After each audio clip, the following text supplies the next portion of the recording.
وسیم صاحب یہ بتائیے کہ جو طلباء احتجاج کر رہے تھے اور پولیس وہاں پہنچی اور وہ سارے واقعات ہوئے جو ہم نے گزشتہ روز سوشل میڈیا پہ دیکھے، تو کیا ایڈمنسٹریشن نے پولیس کو بلایا تھا کالج کے پریمیسز پہ جہاں احتجاج ہو رہا تھا، یا پولیس خود ہی وہاں پہنچ گئی؟ دیکھیں، لا اینڈ آرڈر کی صورتحال جہاں بھی خراب ہوگی پولیس تو جائے گی. پولیس کا کام ہی یہی ہے کہ جہاں بھی شہر میں لا اینڈ آرڈر کی صورتحال خراب ہو وہاں جا کے اس کو مینٹین کرے، حالات کو کنٹرول کرے. اسی طرح وہاں پر احتجاج جب شروع ہوا تو اس میں شدت آتی گئی.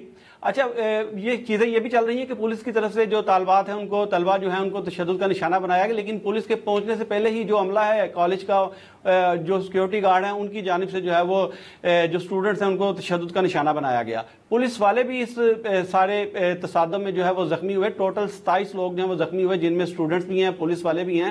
پولیس نے وہاں پہنچ کر تمام معاملات جو ہیں وہ ہینڈل کرنے کی کوشش کی. اس دوران جو ہے وہ جو اسٹوڈنٹس ہیں جو احتجاج کر رہے تھے انہوں نے نہ صرف بلڈنگ کے اندر بلکہ بلڈنگ کے باہر بھی آگ لگائی اور پولیس اہلکاروں پر بھی جو ہے وہ پتھراؤ کیا، جس سے ایس پی مالٹون خود بھی زخمی ہوئے. تاہم یہ تمام صورتحال کے باوجود جو ہے وہ پولیس نے ان کو وہاں سے منتشر کرنے کے لیے جو ہے لاٹھی چارج کرنے کی کوشش کی، ڈراوا دیا، لیکن مکمل طور پر کسی بھی اسٹوڈنٹ پر پولیس نے تشدد جو ہے وہ نہیں کیا. جو تشدد کیا گیا وہ سارا کا سارا جو عملہ ہے اس کالج کا اس کی طرف سے کیا گیا تھا.